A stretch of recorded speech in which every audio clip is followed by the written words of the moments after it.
International forum for promoting homeopathy द्वारा आयोजित इस हिंदी डेली वेबिनार श्रृंखला में मैं डॉक्टर नेहा कक्कड़ यहाँ पे उपस्थित सभी डॉक्टर्स का स्वागत करती हूँ। सेशन स्टार्ट करने से पहले हम 1 मिनट की साइलेंट प्रेयर करेंगे। तो आईएफपीएच द्वारा आयोजित इस दैनिक हिंदी वेबिनार की 468वीं श्रृंखला में आज की जो हमारी गेस्ट स्पीकर हैं वे हैं डॉक्टर गरिमा गौरव अग्रवाल। ये अभी प्रेजेंटली होम्योपैथिक फिजिशियन है आरके मिशन हॉस्पिटल में और इंडियन टॉपर कोड मेडलिस्ट ले चुकी हैं और इनको नोबेल अवार्ड भी मिला है कोलकाता इंडिया से। ये अलग अलग तरह की क्रोनिक और एक्यूट बीमारियों में डील करते हैं और इनका ऑनलाइन कंसल्टेशन भी अवेलेबल है थ्रू आउट द वर्ल्ड। इनके लेक्चर्स भी आप सुन सकते हैं लाइव उडीमी जो ये एजुकेशनल प्लेटफॉर्म है वहां पे। इनका अपना यूट्यूब चैनल भी है और ये मैम ब्लॉग्स भी लिखती हैं जो कि इनकी वेबसाइट www.drgarimablog.com पे अवेलेबल है। मैम की काफी सारी क्वालिफिकेशंस भी हैं। तो आज का जो डॉक्टर गरिमा का टॉपिक है वे है बाइपोलर डिसऑर्डर एक अध्ययन। तो वेलकम डॉक्टर गरिमा, आज के सेशन में मैम आपका स्वागत है। थैंक जैसे कि यू। आपने पहले स्क्रीन शेयर कर रखी है तो मैम अपना सेशन स्टार्ट कर सकते हैं। Okay, thank you. सबसे पहले तो आईएफपीएच को थैंक यू प्लेटफॉर्म प्रोवाइड करने के लिए, एक लेक्चर के लिए, मतलब जो सेशन आज है उसके लिए। तो सब आपका थैंक यू और सभी डॉक्टर्स जो सुनने आए हैं उन सभी का मेरी तरफ से भी एक वेलकम है। चलिए बाइपोलर डिसऑर्डर के बारे में बात करते हैं। तो आज के लेक्चर में हम जानेंगे कि बाइपोलर डिसऑर्डर क्या है, इसको हम एक्चुअली डिफरेंशिएट कैसे करेंगे मेंटल डिसऑर्डर से। मैक्सिमम हम प्रैक्टिकल एस्पेक्ट पे बात करेंगे। तो एक क्योर्ड केस मैं अपना इसके साथ शेयर करूंगी कि केस हमने कैसे लिया, उसमें एनालिसिस कैसे किया और अप्रोच क्या रही, क्यों रूब्रिक हमने वो चुने और मेडिसिन क्या दी। और स्टार्टिंग में ऑब्वियसली सिम्टम्स क्या हैं, हम वहां से स्टार्ट करेंगे। स्क्रीन क्लियर नजर आ रही है सभी को? जी मैम, बिल्कुल clear ma'am screen. So let's talk about what is bipolar disorder. Bipolar disorder क्या होता है? So it is a biphasic mental disorder in which depression alternates with aggressive phase or elevated mood. ये एकमात्र ऐसा mental disorder है जिसमें दो stages depression और मेनिया एक दूसरे से ऑल्टरनेट करती हैं। कई बार इसके डिप्रेशन को हम यूनिपोलर डिप्रेशन से कंफ्यूज हो जाते हैं, बट यूनिपोलर में कभी भी एग्रेसिव फेज नहीं आएगी, वो उसके साथ ऑल्टरनेट नहीं करेगा। और इसका जो एग्रेसिव फेज है या एलिवेटेड मूड है, उसमें एकदम से पेशेंट एबनॉर्मल रहेगा, बहुत अति में खुश रहेगा, या तो हैप्पी रहता है या इरिटेबल रहेगा बहुत ज्यादा, या फिर इन केसेस में देखने मिलता है कि बहुत ही ज्यादा गुस्से वाला हो जाएगा, बहुत ही सडन इम्पल्सिव हो जाएगा, इरिटेबिलिटी बढ़ेगी। तो ये एग्रेसिव फेज का है। Elevated mood is regarding with happiness, बहुत ज्यादा खुश रहना या बहुत ज्यादा इरिटेबल हो जाना। तो वो एलिवेशंस ऑफ इमोशंस देखने मिलते हैं। डिप्रेशन में या तो बहुत अधिक अधिक रोएगा, बहुत ज्यादा नेगेटिव आउटलुक लेगा लाइफ का कि हाँ हर चीज नेगेटिव, आप उसको कुछ पॉजिटिव भी बताएंगे तो उसका नेगेटिव एस्पेक्ट लेगा, खुद को इंश्योर करेगा। ये बहुत बड़ा पॉइंट है। बाइपोलर डिसऑर्डर के जितने भी केसेस डील किए हैं अब तक, उनमें सभी में पेशेंट अक्सर सेल्फ हार्म या सुसाइडल टेंडेंसीज वाले होते हैं। एक पेशेंट आई थी, उसने कम से कम 5 से 6 बार सुसाइड अटेम्प्ट कर लिया था। तो फादर ने या पेरेंट्स ने बचाया, that is something different. But हाँ, एक सडन इम्पल्स आती है उन्हें और वो सुसाइड अटेम्प्ट करने भी चले जाते हैं। तो ये डिप्रेशन के फेज में देखने मिलता है और ये ऑल्टरनेट करती है एग्रेसिव फेज के साथ। अच्छा, ये जो डिप्रेशन है वो 1 हफ्ते, 2 हफ्ते, 1 महीने या 6 महीने तक रहेगा। उसके बाद ये ऑल्टरनेट करेगा एग्रेसिव फेज, जिसे हम मेनिया कहते हैं, उससे। वो भी 6 महीने तक हो सकता है, कुछ केसेस में कुछ दिन से लेकर कुछ हफ्तों तक रहता है। दो फेजेस मेन है, मेनिया एंड डिप्रेशन, जिसे हम कवर करेंगे। लेकिन एक स्टेज आती है हाइपोमेनिया की। अब हाइपोमेनिया क्या है? डिप्रेशन के बाद मैनिया के सिम्टम्स यदि लेस सिवियर फॉर्म में है, 4 दिन 5 दिन 1 हफ्ता तक सिवियरिटी कम है, जिससे डेली लाइफ रूटीन कहीं भी हिंडर नहीं हो रही है, इंसान अपनी लाइफ नॉर्मली जी पा रहा है, वो हो गया हाइपोमेनिया। और यदि यही स्टेज 1 हफ्ते से ऊपर की हो गई है और कंटिन्यू चल रही है महीनों भी, 2 महीने 4 महीने 6 महीने, और सिवियरिटी ऑफ सिम्टम्स यदि बढ़ जाए तो वो चला जाता है मैनिया में। नेक्स्ट अब हम बात करते हैं इसके दोनों फेजेस की, स्पेशली मैनिया एंड डिप्रेशन। एक कॉमन ऑनसेट देखें यदि इस बीमारी का, तो है अर्ली अडल्टहुड और लेट एडोलेसेंस, मीन 16 ईयर्स से 25 ईयर्स की जनरेशन ज्यादा सफर कर रही है। इसका कॉज ही कुछ ऐसा है, इसके कॉज के बारे में जो इमोशनल कॉज है वो हम लेटर ऑन बात करेंगे। सबसे पहले अब हम समझते हैं मैनिया क्या है। So it is elevated mood, एक ऐसा मूड जहां आपके सारे इमोशंस बहुत पीक पे होते हैं, जैसे euphoria to delirium. Euphoria syphilitic है, साइकोसिफिलिटिक मोर रादर। एक होता है एक्सेलरेशन, नॉर्मल हैप्पी होना, खुश होना, कोई चीज हुई हाँ खुशी की बात है, खुश होना। एक्सटेसी, एक परम उदात्त फीलिंग। इसी तरह से होता है यूफोरिया या इलेशन, जैसे ड्रग्स लिया हुआ पर्सन होता है ना, कि बहुत ज्यादा ड्रग्स लेने के बाद एक हाई फीलिंग आना, एकदम जैसे बहुत टॉप पे हूँ, किसी को कुछ नहीं समझना, बस अपने आप को एकदम खुशी में इतना ऊपर ले लेना, एकदम हाई फीलिंग पे चले जाना ड्रग्स के कारण। उस तरह की स्टेज बनती है विदाउट टेकिंग ड्रग्स, मतलब यूफोरिया एक्सप्लेन करने का तरीका है कि हाँ ड्रग्स के टाइम जैसी सिचुएशन होती वैसे फीलिंग आना, दैट इज यूफोरिया। इसमें डिल्यूजन्स भी होते हैं। डिल्यूजन्स जैसे कोई मेरा पीछा कर रहा है, या फिर मतलब that is called as delusion being persecuted. हर वक्त लगता है वो मुझे देख रहा है, वो मुझे देख रहा है, वो मुझसे मेरा पीछा कर रहा है, वो मुझे मार देगा, मरने का डर। ये सारे डिल्यूजन्स भी होते हैं। अब डिल्यूजन और डिलीरियम बहुत कंफ्यूजिंग होता है, तो आज ये क्लियर करते हैं क्या होता है। Delusion is a false perception, thought process जो होते हैं वो फॉल्स होते हैं। एक एग्जाम्पल से समझाना चाहूंगी कि जैसे फैमिली में सभी प्यार कर रहे हैं मुझे, बट थोड़ा सा भी डांट दिया, थोड़ा चिड़चिड़ कर दिया, मुझे उसी वक्त लगने लगा अरे कोई प्यार नहीं करता, सब बेकार है, सब झूठ है। दैट इज अ डिल्यूजन, वो फॉल्स परसेप्शन आ रहा है मेरा कि कोई मुझे नहीं चाहता, बट एक्चुअली सब मुझे प्यार करते हैं। उस जगह डिल्यूजन हो जाता है, डिल्यूजन निग्लेक्टेड। इसी तरह से फॉल्स परसेप्शंस वो सारे थॉट प्रोसेस में जो रहेंगे, दैट इज डिल्यूजन। लेकिन जो एक्शन में आ जाए, that is called as delirium. Action में एक केस बताना चाहूंगी, डिलीरियम क्या है एक्चुअली। तो एक मदर थी, उनका बेटा एक्सपायर हो गया, सुसाइड कर लिया। बट कैसे? वो सुसाइड अटेम्प्ट कर रहा था, काफी डिप्रेशन में था। मदर ने देख लिया, उन्होंने जाके उसे रोका, काफी समझाया, 1.5 2 घंटे नॉर्मल रहा सब कुछ घर में। थोड़ी देर बाद ही, 1.5 घंटे 2 घंटे बाद मदर की नींद लग गई कि हाँ चलो सब ठीक है, बेटा समझ गया। लेकिन थोड़ी देर बाद रस्सी वस्सी सब जो भी लिया था पंखे में लटकाने के लिए सब लेकर आ गए। लेकिन थोड़ी देर बाद वो मम्मी की अपनी चुनरी लेकर गया, उसने पंखे में टांगा और उसने सुसाइड अटेम्प्ट कर लिया और वो मर गया। वहां मदर को ऐसा शॉक लगा कि उनके उनके मतलब शब्द ये थे, मेरी गलती है, मेरी गलती है, मेरी वजह से हो गया, मेरी वजह से हो गया, मतलब कंटिन्यू उस जगह वो स्टक हो गई। कोई मिलने भी आ रहा है, उसको फ्यूनरल के लिए भी ले जा रहे हैं, तेरहवीं भी हो गई, मतलब कंटिन्यूस सिर्फ एक ही सेंटेंस पे वो स्टक हो, यार मेरी गलती है, मेरी गलती है, मैंने ऐसा नहीं किया होता तो वो बच जाता, मेरी गलती है, मैं जिम्मेदार हूँ, मैं बस वो परेशान इस तरह से हो गई। सॉरी।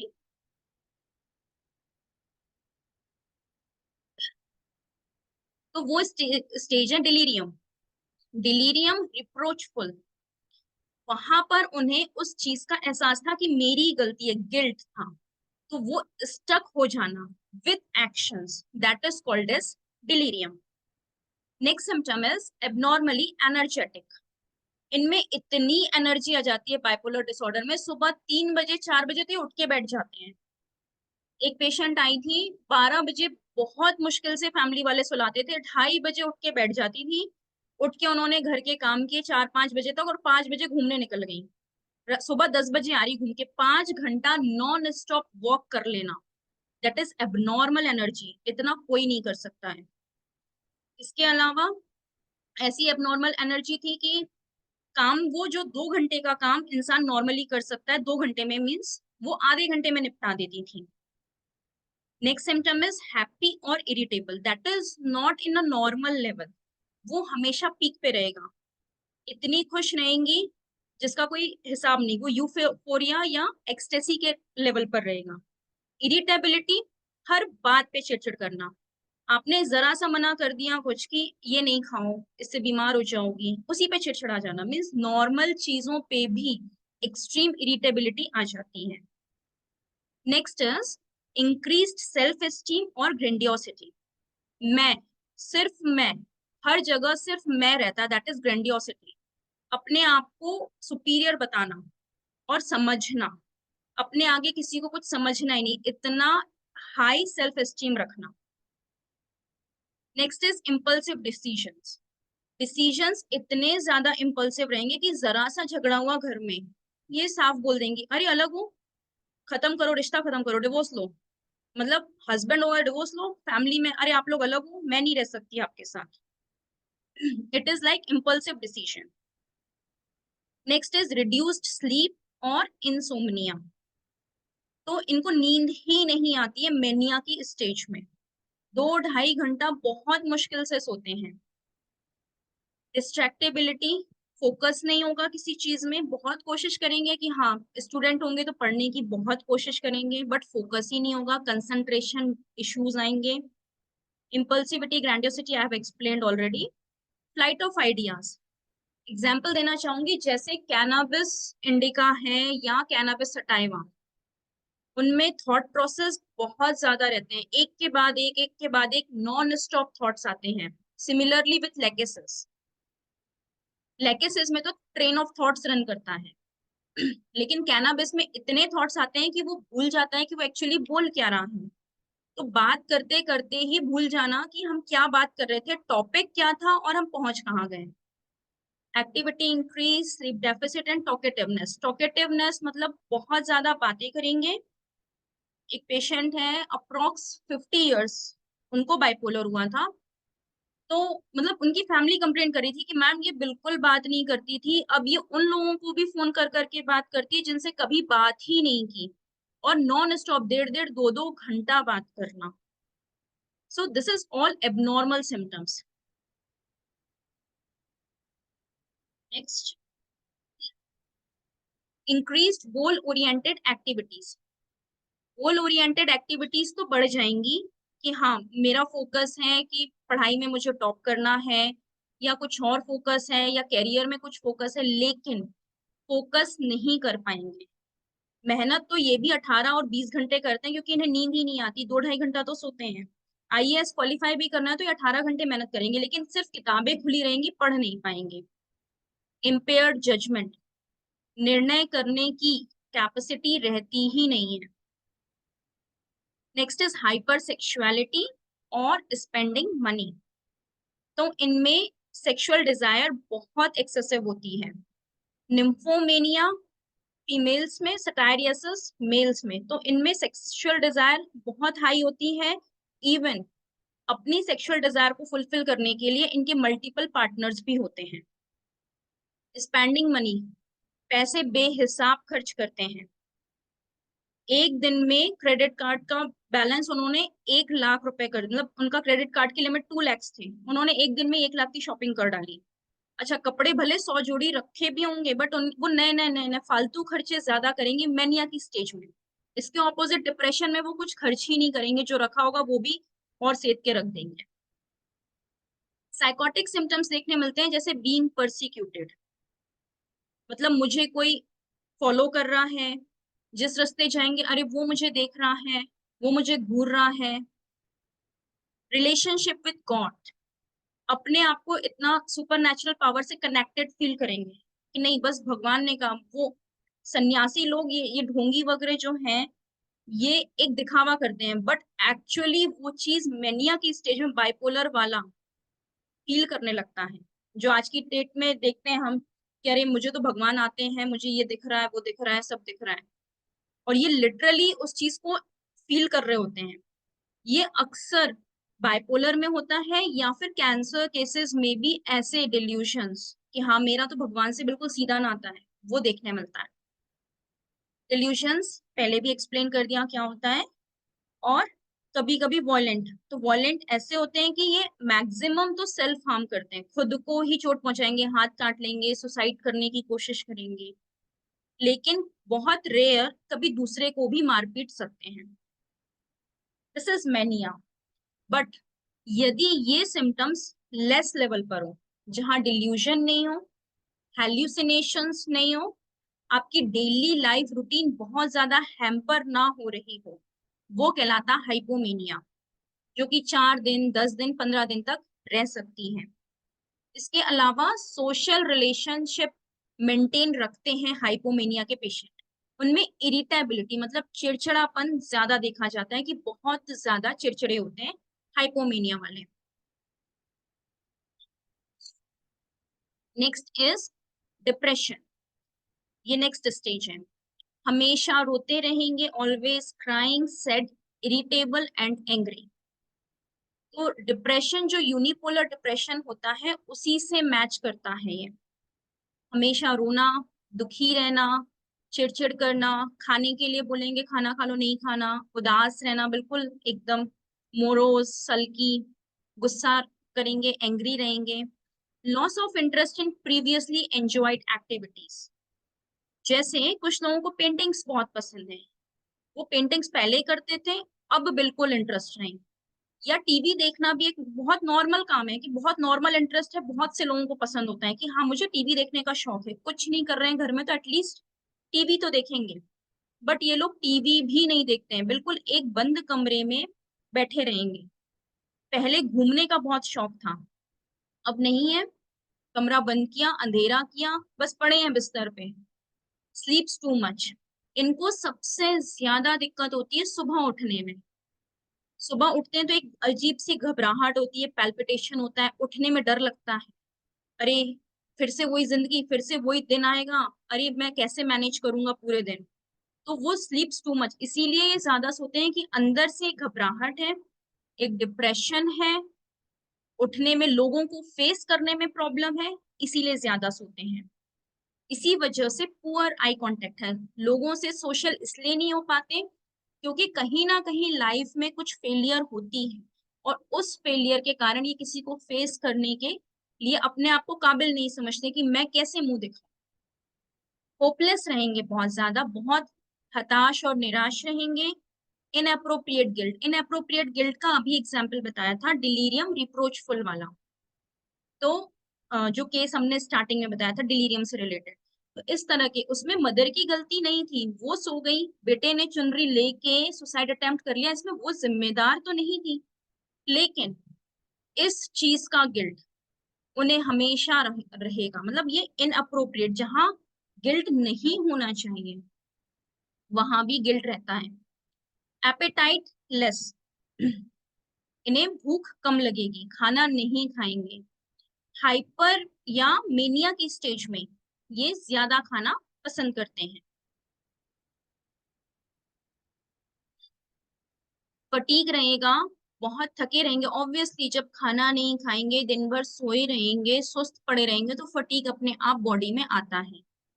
कंसंट्रेशन इश्यूज, ये कंसंट्रेशन इश्यूज दोनों स्टेज में देखने मिलता है, मेनिया में भी और डिप्रेशन में भी। मेनिया में कंसंट्रेशन या फोकस इशू होने का रीजन है कि वहां पर थॉट्स बहुत ज्यादा हैं, एक के बाद एक कंटिन्यूअस थॉट प्रोसेस बना हुआ है। और डिप्रेशन में इसीलिए है क्योंकि दिमाग एक जगह स्टक है कि मैंने लाइफ में वो गलती की है, अब तो मेरे जिंदगी में कुछ है ही नहीं, बिल्कुल वर्थलेस हूँ, मैं किसी काम का हूं ही नहीं। तो फीलिंग ऑफ वर्थलेसनेस रहेगी कि मैं किसी काम का नहीं हूँ, खुद से नफरत रहेगी, खुद से चिढ़ रहेगी, सेल्फ लोदिंग कहलाता है। खुद पे बहुत अति में गुस्सा आना, चिढ़ होना, दैट इज सेल्फ लूदिंग, और feeling of worthlessness. For example, जैसे किसी ने जॉब ज्वाइन किया लेकिन वहां पर झगड़े हुए, बहस हुई बिकॉज ऑफ मेनिया स्टेज, वहां से उसे निकाल दिया तो वो डिप्रेशन में चला जाएगा। तो ये ऑल्टरनेट हुई वो stages. See negative outlook of life. आप कितना भी अच्छा दिखा दो कि यदि तुम साड़ी का बिजनेस डालते हो या कपड़े का बिजनेस डालते हो, देखो उसमें प्रॉफिट होगा, तो वो सबसे पहले नेगेटिव पॉइंट गिनाएगा, अरे नहीं, ऑनलाइन इतना बिकता है आजकल, मेरी शॉप से कौन खरीदेगा। यदि आप एग्जांपल दे दो कि नहीं फूडिंग बिजनेस डाल दो, चलो हम खुलवा दे रहे हैं, सब हम कर दे रहे हैं, मीन्स आप कितना भी पॉजिटिव दिखा दो, बोलेगा अरे नहीं कोई नहीं क्या खाने आने वाला, इतने इतने सारी रेस्टोरेंट्स है, इतने होटल्स है, क्या सब लोग मेरे में ही आएंगे, बिल्कुल मेरा तो कुछ चल ही नहीं सकता है, मैं कोई बिजनेस कर ही नहीं सकता। तो हर चीज में नेगेटिव आउटलुक रहेगा। Risk of suicide is high. Suicidal tendencies बढ़ जाती हैं डिप्रेशन की वजह से। खुद को हार्म करना, कभी हाथ की नस काट लेना, कभी ऊपर से कूद जाना, छत से कूद जाना, फांसी लगाने की कोशिश करना, और कभी डराना भी, इस चीज के लिए डराता भी है पेशेंट कि नहीं मैं मर जाऊंगा, मुझे प्रेशर मत दो किसी चीज का, पढ़ाई के लिए मुझे फोर्स मत करो, यदि फोर्स किया तो मैं मर जाऊंगा। तो ये एक टेंडेंसी भी हो जाती है, एक थॉट प्रोसेस में भी सुसाइड आता है या अटेम्प्ट भी कर लेता है। तो सुसाइडल थॉट्स वो एक सेपरेट रूब्रिक है, सुसाइडल टेंडेंसीज वाला वो एक सेपरेट है। डिप्रेशन के बाद हम बात करते हैं, एक आती है mixed affective state. Mixed affective state में मेनिया और डिप्रेशन, इन दोनों के ही सिम्टम्स साथ में देखने मिलते हैं। ये बहुत रेयर है, इसीलिए सेपरेटली स्लाइड में मैंने एक्सप्लेन नहीं किया है, क्योंकि मेन जो दो चलते हैं that is mania and depression. Hypomania भी रेयर है और ये मिक्स्ड अफेक्टिव स्टेट भी रेयर है। इसमें दोनों के सिम्टम्स देखने मिलेंगे, जैसे मेनिया और डिप्रेशन। एग्जाम्पल के रूप में बात करें तो होपलेस रहेगा पेशेंट, बहुत ज्यादा जिंदगी से हताश, निराश, लेकिन सुसाइडल थॉट्स रहेंगे ये नेगेटिविटी के साथ, और साथ में मेनिया का सिम्टम क्या आएगा, इम्पल्सिव, एकदम से सडन कुछ ना कुछ सडन इम्पल्स भी आएगी, सडन वॉयलेंट भी हो जाना, सडन एंग्री भी हो जाना। तो ये दोनों चीजें साथ में रहना that is mixed affective state. या फिर ग्रेंडियोसिटी, तो मतलब I am superior, I am the best, self esteem को हाई रखना, मैं ही सब कुछ हूँ, उसके साथ एकदम से सुसाइडल इम्पल्सेस आना या थॉट्स आना या अटेम्प्ट भी कर लेना। या फिर उस ग्रैंडियोसिटी के साथ सेल्फ हार्म। तो ये दोनों के सिम्टम्स जब साथ में देखने मिलते हैं, मेनिया और depression, that is mixed affective stage. अब हम बात करते हैं इसके कॉजेस की। तो genetic causes, this is all about ये अकॉर्डिंग टू एलोपैथी है या पैथोलॉजिकल हम कह सकते हैं कि जेनेटिक कॉजेस हैं, environmental factors, this is somewhat useful in homeopathy की यदि कोई एब्यूज हुआ पोस्ट ट्रॉमा, ये हमेशा मैटर करता है, इसका मेडिसिन का ग्रुप ही डिफरेंट हो जाता है। यदि पोस्ट मेंटल ट्रॉमा है, sexual abuse is not a physical one, वो मेंटल ट्रॉमा देता है या इमोशनल ट्रॉमा। तो कभी भी इमोशनल ट्रॉमा हुआ है उसके बाद बाइपोलर डिसऑर्डर हुआ है तो ये एक कॉज बनता है। फिजिकल कॉज में बात करेंगे तो न्यूरोलॉजिकल है, लाइक स्ट्रोक, ब्रेन सेल्स का डेथ होना due to lack of blood supply, blood supply की कमी की वजह से ब्रेन सेल्स का डेड होना, किसी तरह की ब्रेन इंजरी होना, या मिर्गी एपिलेप्सी, इसकी वजह से, ये सारे कॉजेस हैं जिस वजह से बाइपोलर डिसऑर्डर होता है। अब हम बात करते हैं होम्योपैथिक कॉज क्या है, इमोशनल पैथोलॉजी, इमोशनल इसका पैथोलॉजी क्या है। तो मेनली जैसे कोई छोटा बच्चा है, उसे बहुत डोमिनेट किया गया है, तो आफ्टर दैट डोमिनेशन यदि बाइपोलर डिसऑर्डर हुआ है, सो दैट इज, अक्सर होता है कि हाँ बहुत डोमिनेट किया गया, तो जब पेरेंट्स बहुत डोमिनेट करते हैं तो डोमिनेशन के कारण वो डिप्रेशन में जाता है। एक सर्टेन स्टेज आती है जब वो वॉयलेंट हो जाता है, डिप्रेशन के ऑपोजिट, वॉयलेंट हो जाता है, रेज अपना फ्यूरी शो करता है, गुस्सा दिखाने लगता है पेरेंट्स को, बदला लेने की स्टेज पे आ जाता है, हाइपर एक्टिव हो जाता है। तो ये दोनों स्टेजेस उस वजह से डेवलप होती हैं। लेटर ऑन ये रिपीटेड इंसिडेंसेस की वजह से डिप्रेशन और मेनिया दोनों डेवलप होते हैं और वो बाइपोलर डिसऑर्डर बाइफेजिक रूप में आ जाता है। Now let's talk about differential diagnosis. और भी मेंटल डिसऑर्डर्स हैं जिनसे हम इसको कंफ्यूज कर सकते हैं, मिस इंटरप्रेट कर सकते हैं। तो आज हम समझते हैं कि कैसे हम समझेंगे। डिप्रेशन ऑब्वियसली यूनिपोलर जो होगा, सिम्टम्स लगभग सेम होंगे इसके डिप्रेशन के साथ, लेकिन इसका डिप्रेशन यूनिपोलर वाला कभी भी मेनिया से ऑल्टरनेट नहीं करेगा। बाइपोलर में वो ऑल्टरेशन हमेशा रहेगा। कुछ दिन बहुत उदास रहेगा कि एक कमरे में बंद पड़ा है, कुछ दिन एकदम से बिल्कुल उछल कूद हो रही है, मारपीट हो रही है, सब हो रहा है, एकदम से घूमने चले जाना, अति में फेसबुक यूज करना, ये सारे सिम्टम्स बाइपोलर में होंगे। ADHD, what is ADHD? Attention deficit hyper active disorder. इसमें पेशेंट को बहुत ज्यादा अटेंशन चाहिए, अटेंशन सीकर होता है, बहुत हाइपर एक्टिव रहेगा, वॉयलेंट रहेगा, मतलब बहुत मारपीट करेगा। एक पेशेंट है 26 ईयर्स के, ADHD के अभी, तो वो अपने पेरेंट्स को मारते हैं, गला दबाने की कोशिश करते हैं। उनको है कि उनकी सारी विश पूरी हो। कंसंट्रेशन इश्यूज है, पढ़ाई बिल्कुल नहीं करेंगे, कोई फोकस नहीं है, लेकिन वॉयलेंट अति में है। ADHD एक न्यूरोलॉजिकल डिसऑर्डर है, जबकि बाइपोलर जो है वो मेंटल डिसऑर्डर है। ADHD में अक्सर कर दूसरे को हार्म किया जाता है अपनी विशेष पूरी करवाने के लिए, जबकि बाइपोलर में अक्सर कर सेल्फ हार्म की तरफ पेशेंट ज्यादा जाता है मेनिया की स्टेज में। डिप्रेशन तो ऑब्वियसली ADHD में है ही नहीं, उसमें कंटिन्यूअस वॉलेंट रहेगा पेशेंट, मार रहा है किसी को, पीट रहा है, बिल्कुल कोई फोकस नहीं है, पढ़ाई बिल्कुल नहीं कर पाते ये बच्चे। Next is schizophrenia. Schizophrenia delusion और हेल्यूसिनेशंस बेस्ड है। उसे अजीब अजीब सी आवाजें आएंगी, जैसे डेड बॉडीज हैं, वो जिंदा हो गई और अचानक से बात करने लगी, या घर में जो है कोई मर गया है उसकी आवाजें सुनाई देंगी, खुद की आवाजें भी उसे पलट कर सुनाई देती हैं। तो अक्सर जो हेल्यूसिनेशन है वो हियरिंग वाले ज्यादा होते हैं। इसके अलावा भी होते हैं, जैसे सेंसेस के, कि कोई टच कर रहा है, कोई मुझे अभी छू के चला गया, कोई मुझे देख रहा है, वो देखो देख रहा है। शिजोफ्रेनिया का पेशेंट था एक, एकदम से नींद में उठता रोज, देखो देखो वो देखो मम्मी मम्मी वहां दरवाजे में से कोई मुझे झांक रहा है, जबकि दरवाजा बंद है, घर बंद है, सब कुछ।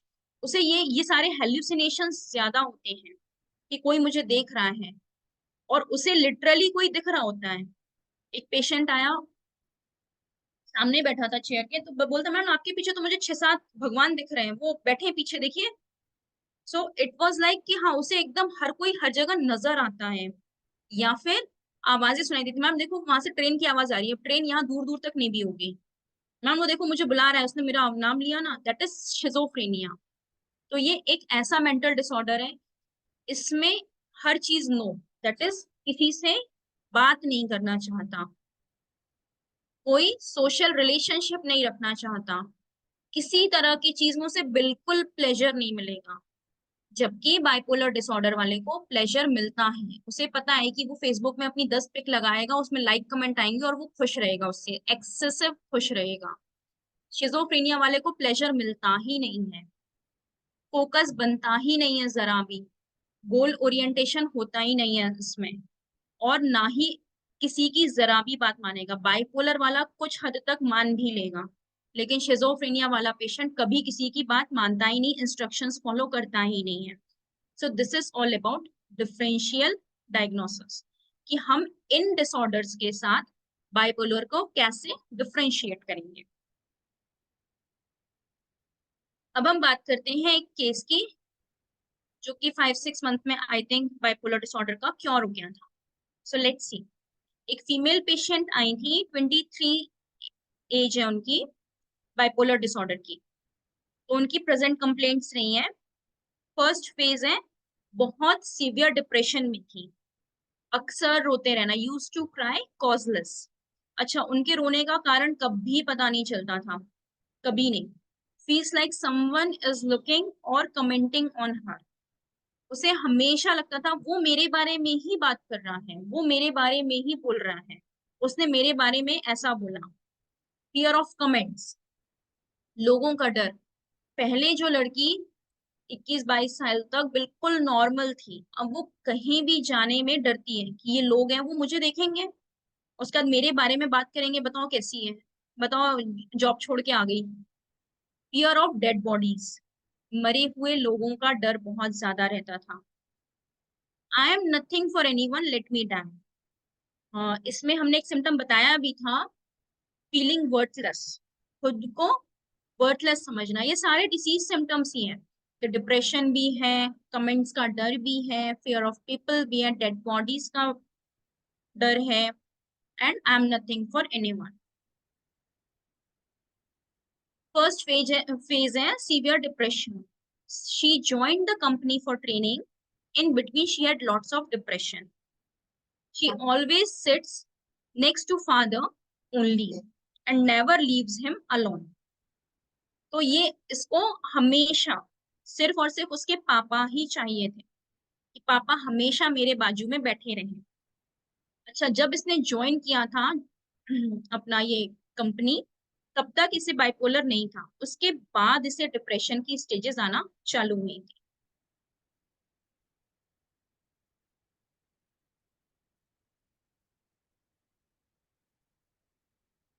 Second phase, aggressive and hyper active. तो बहुत ज्यादा गुस्से वाली रही, बहुत हाइपर एक्टिव रही, unable to sit, no concentration, no study, किसी से भी बात भी नहीं करती थी, पढ़ाई में भी मन नहीं लगता था, कोई फोकस नहीं था। Trifles are unbearable, no patience, जरा जरा सी बात भी किसी की इन्हें बिल्कुल भी सहन नहीं होती थी, कोई पेशेंस ही नहीं था। अच्छा, सारा गुस्सा मम्मी और भैया पे था, मॉम पे और भाई पे, and doesn't talk to them, किसी से बात भी नहीं करती थी। Feels that they are not taking care but actually they are taking care. ये डिल्यूजन हमने बताया था, इसमें अपने को डिल्यूजन देखने मिलता है। तो ये इनको डिल्यूजन ये था कि मेरे मम्मी और मेरे भाई किसी की मेरे पापा की और मेरी केयर कर ही नहीं रहे हैं, बट एक्चुअली ऐसा नहीं था। That was her false perception. भाई से झगड़े बहुत करती थी और उन्हें शक था, suspicious to brother that he is spreading rumours about her, that she gets wild with mother. उसे ऐसा लगता था कि उसका भाई हर जगह सबसे जा जा के कह रहा है कि देखो कैसी लड़की है, मेरी बहन कैसी है, मम्मी से झगड़ा करती है, बहुत लड़ती है। तो दिमाग में कंटिन्यूअस ये थॉट प्रोसेस बना था उसके। तो this is again false perception, एक ये डिल्यूजन बना हुआ था। She hits mother blaming to other, मतलब ये सारा था, ना वो मारती थी ना वो मदर से लड़ती थी, लेकिन गुस्सा थी। बट उसको था भाई तो मेरा हर जगह अफवाहें फैला रहा है, गलत गलत बातें कर रहा है, मेरे बारे में कमेंटिंग करता रहता है, पढ़ाई में से कोई इंटरेस्ट नहीं था। और इसे क्योंकि जॉब छोड़ के आगे भी पढ़ाई करनी थी तो उसमें भी कोई इंटरेस्ट नहीं, जॉब भी छोड़कर आ गई थी। हाईली एग्रेसिव थी, यूरिन पैसेज का जो कंट्रोल है वो भी लॉस हो गया था, अचानक से यूरिन भी पास आउट हो जा रही थी। अच्छा, मैंने एक बताया था आपको सिम्टम, स्पेंडिंग मनी।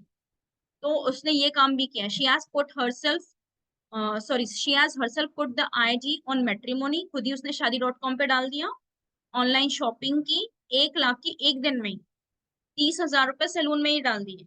एक मिडिल क्लास फैमिली का इतना बजट नहीं होता कि 1 लाख इन अ सिंगल डे स्पेंड कर पाए, और उसने सारे फालतू खर्चे किए। उन्होंने, उनके फादर ने बताया, मतलब ड्रेसेस का 25-30 ड्रेसेस खरीद लाई, 1 लाख का बिल 1 डे में बन गया। बहुत अति में परेशान हो गया उसके इस तरह के खर्चे से। ड्रग हिस्ट्री, ऑलरेडी वो ट्रीटमेंट में थी, एलोपैथिक ट्रीटमेंट में इस केस के साथ आई थी। Any medication at present, so the tablet ओलियंस RT 15 mg रात में एक चल रही थी, लिथोसन SR 400 mg रात में एक, डल्कोफ्लेक्स चल रही थी 2 टैबलेट रात में, Lonazep and Pacitane. Now physical generals, patient obese थी, मोटी थी, डिजायर्स वार्म फूड, गरम खाना पसंद था, अवर्जन टू वेजिटेबल्स, सब्जी किसी तरह की पसंद नहीं, प्यास बहुत कम लगती थी और जब भी पसंद आया तो ठंडा पानी पसंद आता था, profuse perspiration specially on palms and soles, बहुत अति में पसीना आता था, कॉन्स्टिपेशन, ऐसा था कॉन्स्टिपेशन कि वंस अ वीक, हफ्ते में एक ही बार स्टूल होता था, टू हॉट, डिजायर्स फैन, बहुत टेम्परामेंट हॉट है, कंटिन्यूअस फैन चाहिए, साउंड स्लीप, साउंड स्लीप ऐसे कि ये पहले की हिस्ट्री है कि पहले ऐसे नींद अच्छी आती थी, लेकिन जब से बाइपोलर है या तो डिप्रेशन में वो बहुत ज्यादा सोती थी या फिर मेनिया में वो सिर्फ 2 घंटे सोती थी, ड्रीम्स ऑफ स्नेक्स ऑलवेज, सांप के सपने आते थे, टाइट क्लोथिंग सेंसिटिविटी, यहाँ पर गले में कमर में जरा भी टाइट कपड़े बर्दाश्त नहीं होते थे, travelling sickness, travelling sickness car या बस में बहुत ज्यादा नोजिया या वॉमिटिंग होती थी, joyful, now we are talking about mental generals, joyful but angry quickly, वैसे खुश रहेगी बट अचानक से गुस्सा आ जाएगा, इम्पल्सिव हो जाएगी, नेगेटिव आंसर, किसी ने मना किया किसी चीज के लिए वो जरा भी सहन नहीं होता था, सेल्फिश, बहुत ज्यादा गुस्से वाली, डिफाइंड, डिफाइंड मीन्स किसी ने कहा एक गिलास पानी दे देना तो साफ मना कर देगी, मैं नहीं कर रही आप कर लो, that is defined, angry if they compare her with others, उसको यदि किसी से तुलना कर दी जाए उसकी तो वो बहुत ज्यादा गुस्सा हो जाती थी, attachment with father, highly caring for him, सिर्फ और सिर्फ उसे पापा से अटैचमेंट था और उनके लिए बहुत ज्यादा केयरिंग रही है,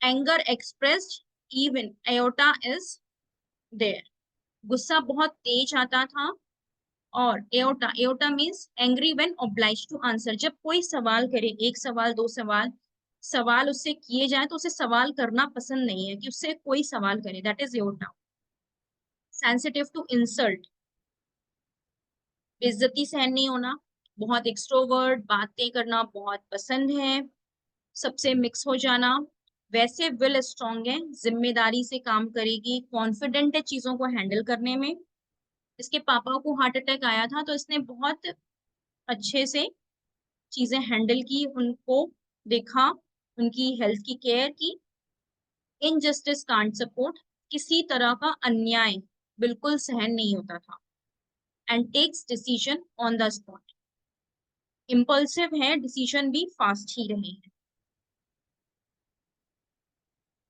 किसी तरह का अन्याय सहन नहीं होता तो इसीलिए स्कूल में कोई पार्शियलिटी हो, कॉलेज में कोई पार्शियलिटी हो, उसके लिए लड़ जाती थी, बाकी पहले जब तक बाइपोलर डिसऑर्डर नहीं हुआ था ये बहुत मेहनती थी, हार्ड वर्कर थी, पढ़ने का बहुत शौक था, लेकिन जब ये लड़ जाती थी हर किसी से तो टीचर्स के ओपिनियन हमेशा इसके लिए बैड ही रहे,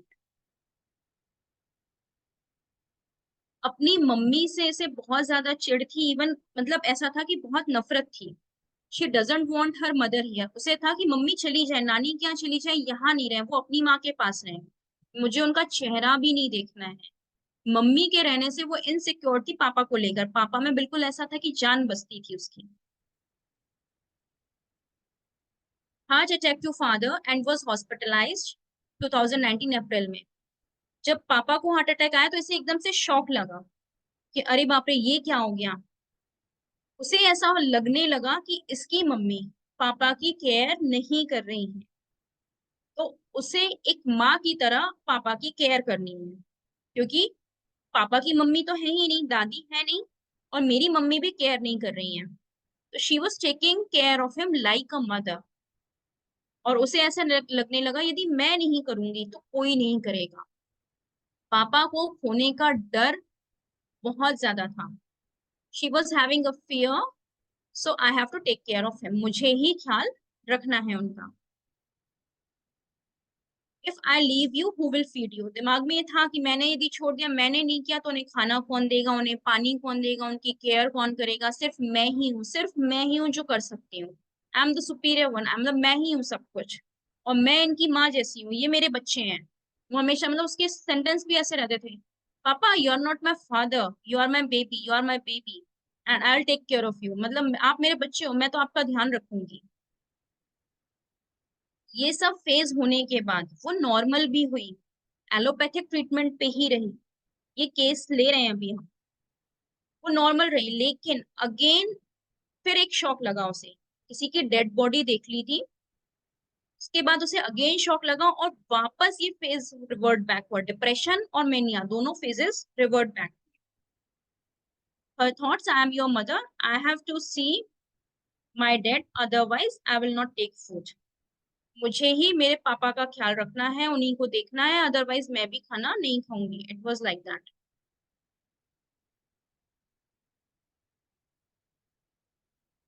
डॉक्टर से झगड़ा कर लेना अक्सर अपने पापा को लेकर, कि पापा का आप ध्यान नहीं रख रहे हो, आप सही नहीं कर रहे हो, इस तरह से। After seeing a death she revert back and she went into aggression phase. अभी जस्ट मैंने बताया आपको कि जो झगड़ा ये सॉरी वो नॉर्मल हो गई थी, आफ्टर डेथ, किसी की डेथ देख लेने के बाद वापस रिवर्ट बैक हो गई इस फेज में। अगेन इनसिक्योर हो गई अपने पापा के लिए, उनकी टैबलेट्स के लिए, उन्होंने ली नहीं ली। So that is all about the case. Now, what are the rubrics and why we took them? Rubric: delusion, imaginations, identity errors of personal, disgust, and delusion she is existed in another person. ये 3 rubric लिए गए। So delusion, imagination, identity errors of personal, ये वाला इसलिए लिया गया क्योंकि उसे इस चीज का एहसास नहीं था, वो दिमाग से ये चीज भूल गई थी कि वो बेटी है, वो माँ नहीं है, वो अपने पापा की बेटी है। वो अपने पापा को ये कहने लगी यू आर माई सन, तो वो अपनी आइडेंटिटी भूल गई थी।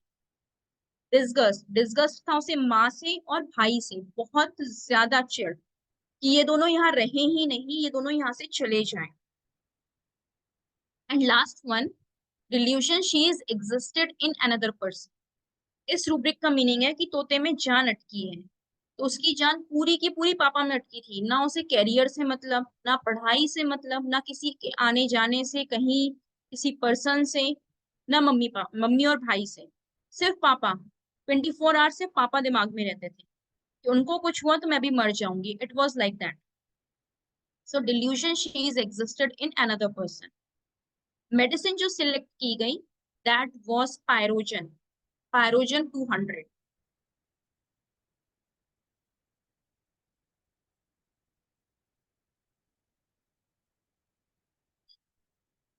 सो दिस इज पायरोजन 200।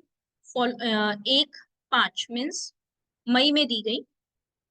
फॉलोअप था अगस्त में, सॉरी जुलाई में।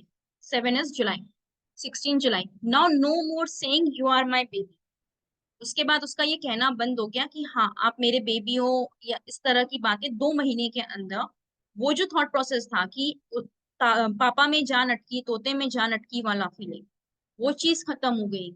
अपनी जो आइडेंटिटी है उसे समझ आया कि नहीं, आई एम द डॉटर। तो इस थॉट प्रोसेस के चलते वो बाइपोलर में भी रिजल्ट आया। Not quarrelling with brother, not suspicious to brother, symptoms में भी चेंजेस आना चालू हुए। ना भाई से झगड़ा करती थी, ना उसके लिए सस्पिशियस रही। कोई डिप्रेशन नहीं आया, 2 महीने में डिप्रेशन की स्टेज कंप्लीटली क्योर अप हो गई। Use to cry causeless only, थोड़ा बहुत रोना चालू था। एग्रेशन रेयर था। Salivary gland swelling left side में थी, वो कम हो गई। हेयर फॉल कम हुआ, एक्ने डेंड्रफ कम हुआ। 20/8 मीन्स अगस्त में रेयर एग्रेशन विथ मॉम। बाकी सिर्फ माँ से थोड़ा गुस्सा रह गया था, बाकी सारी चीजें ऑलमोस्ट क्योर थी। 6 मंथ्स हमने न्यू नेक्स्ट और फॉलोअप लिया, प्लेसिबो पे ही रखा। उसका रीजन रहा कि हमें वो बाइपोलर की जो उसकी 6 मंथ्स की फेजेस थी, वो चेकआउट करनी थी कि वो रिपीट तो नहीं आ रही है। Single dose pyrogen 200 cured this case completely. Now what is pyrogen? So pyrogen क्या है? एक ऐसी मेडिसिन है, नोसोड है। इन बाइपोलर डिसऑर्डर्स में काफी मेडिसिन के रिजल्ट अच्छे हैं, जैसे कि नोसोड्स इसमें वर्किंग बहुत अच्छे करते हैं, या फिर ओफीडिया, ओफीडिया के रिजल्ट्स अच्छे हैं, या फिर आती है drug remedies like belladonna, stramonium, Veratrum और कैनाबिस, मॉस्कस, मॉर्फिनम, ये सारी ड्रग रेमेडीज के रिजल्ट्स बहुत अच्छे हैं।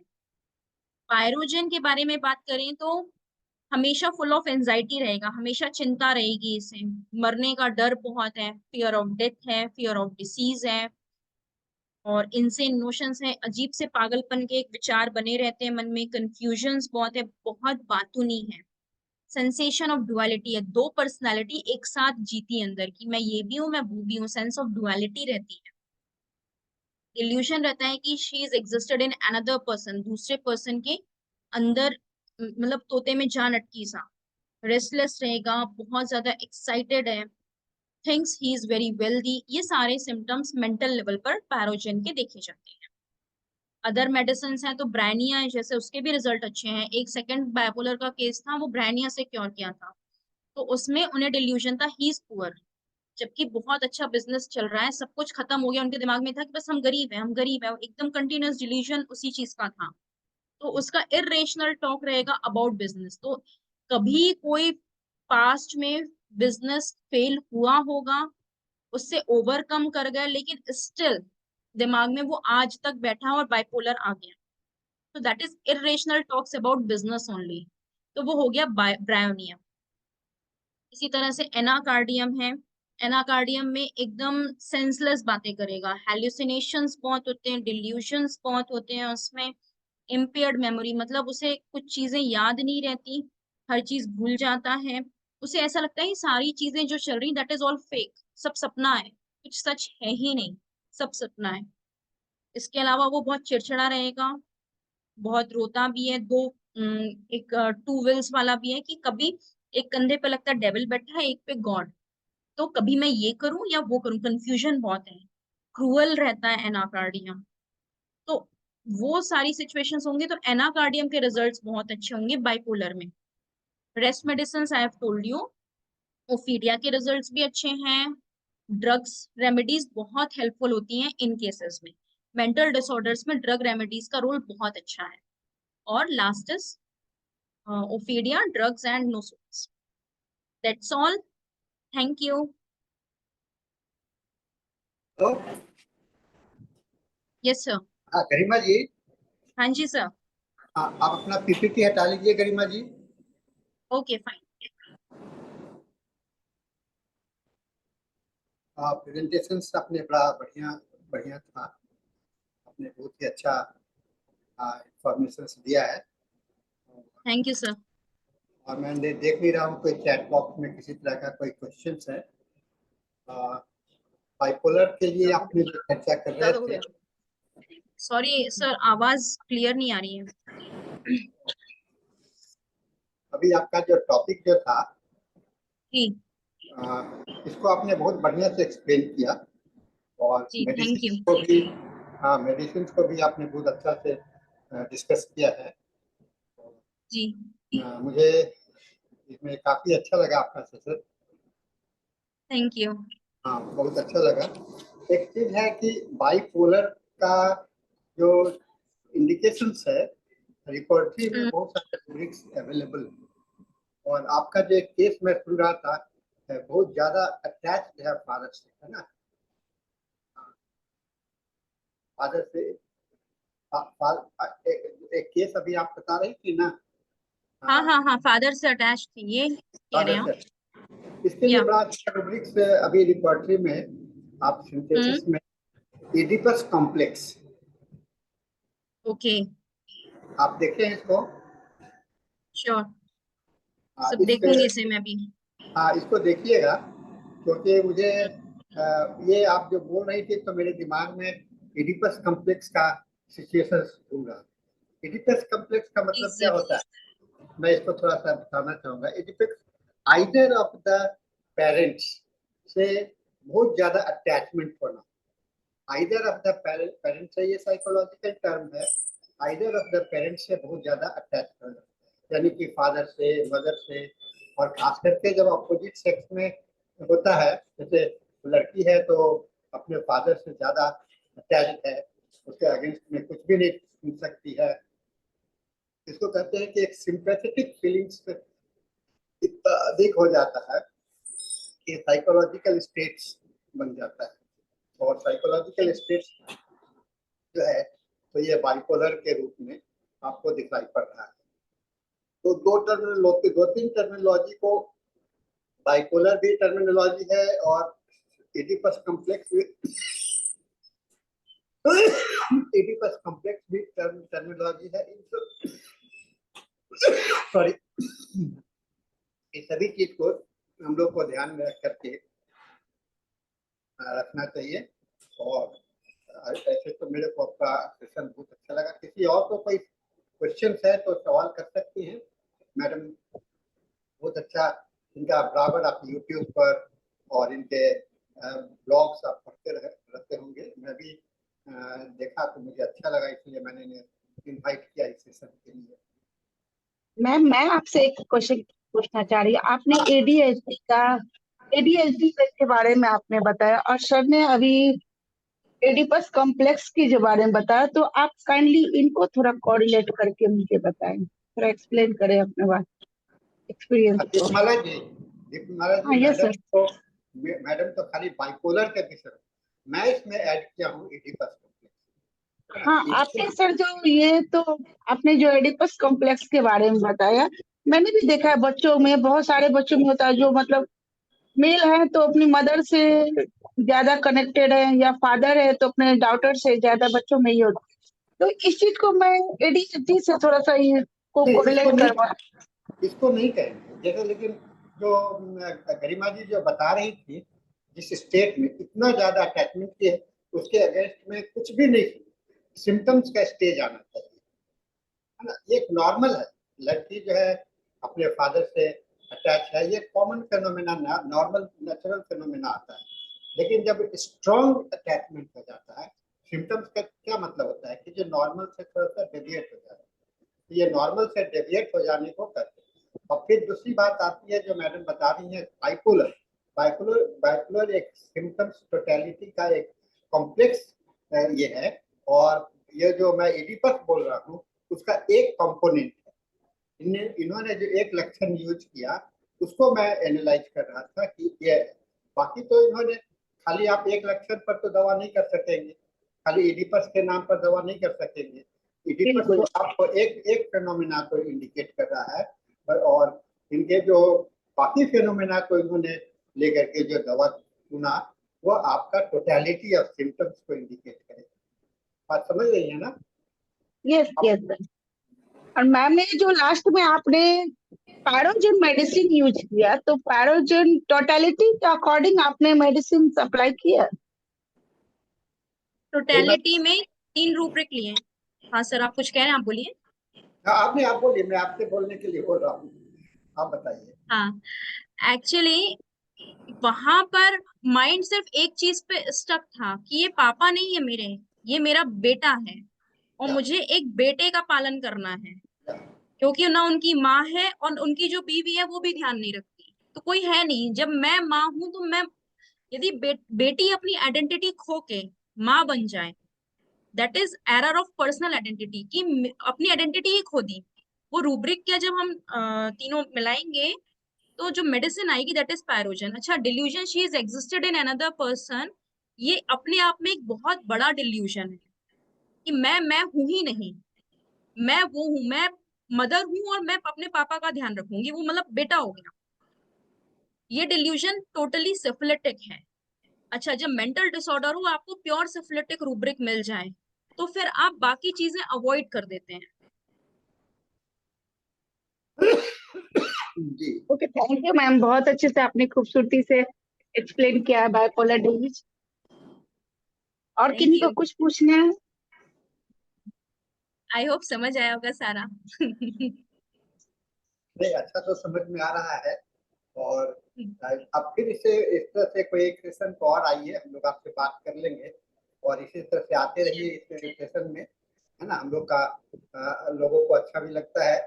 और किन्हीं को और कुछ है? Doctor Neha, doctor Neha, yes sir. हाँ आप कुछ बोलिए। हाँ जी, डॉक्टर गरिमा ने पहले मैं यही कहना चाहूंगी कि बहुत ही बढ़िया सेशन दिया बाइपोलर डिसऑर्डर पे। और बाइपोलर डिसऑर्डर एक ऐसे केसेस हैं जो एलोपैथिक जो फिजिशियन है उसमें काफी मतलब साइकोटिक मेडिसिन देते हैं जिनके काफी साइड इफेक्ट्स होते हैं। तो होम्योपैथी एक बहुत बड़ा रोल प्ले करती है बाइपोलर डिसऑर्डर में।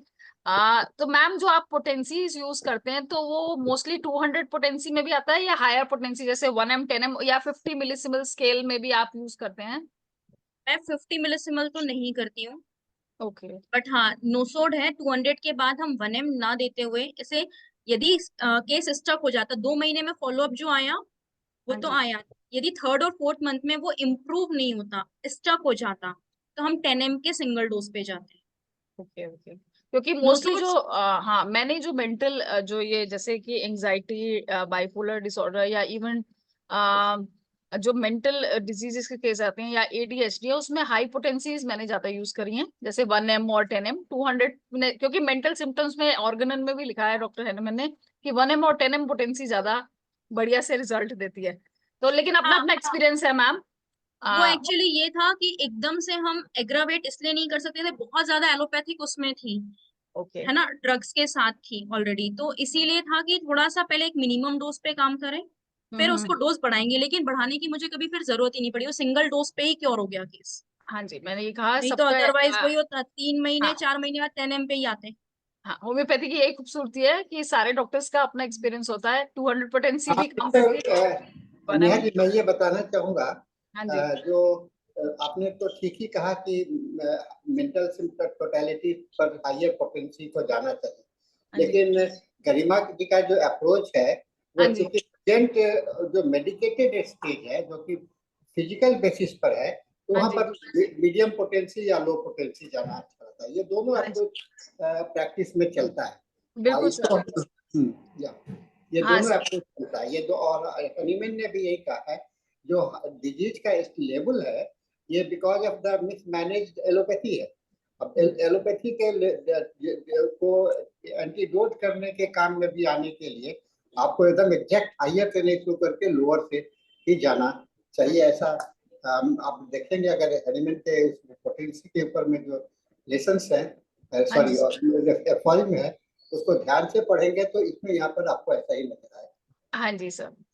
बिल्कुल। और जो भी मेंटल डिजीजेस हम लोग कर रहे हैं सर चैलेंज, क्योंकि कई बार डायग्नोसिस भी ओवरलैप करता है जैसे मैम ने बताया bipolar disorder, ADHD, depression, anxiety के भी सिम्टम्स कई बार ओवरलैप करते हैं अपने आप में। तो सबसे पहले हमारा डायग्नोसिस करना भी एक टास्क होता है, तो उसके बाद पोटेंसी सिलेक्शन। हाँ तो मैम का लेकिन काफी बढ़िया सेशन था, काफी इनलाइटनिंग था, उन्होंने अलग अलग केसेस दिखाए बाइपोलर हम लोग डिसऑर्डर। का टाइम अब हाँ हो जी। चुका है, हाँ जी तो सर। थैंक्स के साथ में मीटिंग को क्लोज कीजिए। हाँ जी सर। तो डॉक्टर गरिमा अग्रवाल जी को मैं बहुत बहुत धन्यवाद देती हूँ और आशा करती हूँ आगे भी और इस तरह के मेंटल केसेस और भी केसेस के साथ मैम प्रेजेंटेशन प्रेजेंट करेंगी। और अब हमारे इंग्लिश सेशन का टाइम हो गया है, तो मैं हैंड ओवर करती हूँ सेशन डॉक्टर अजनी जी को। Thank you. Thank you, Thank Dr. Neha, and thank you, Hindi team. Now it is the time for English session. We'll start the English session with a silent prayer.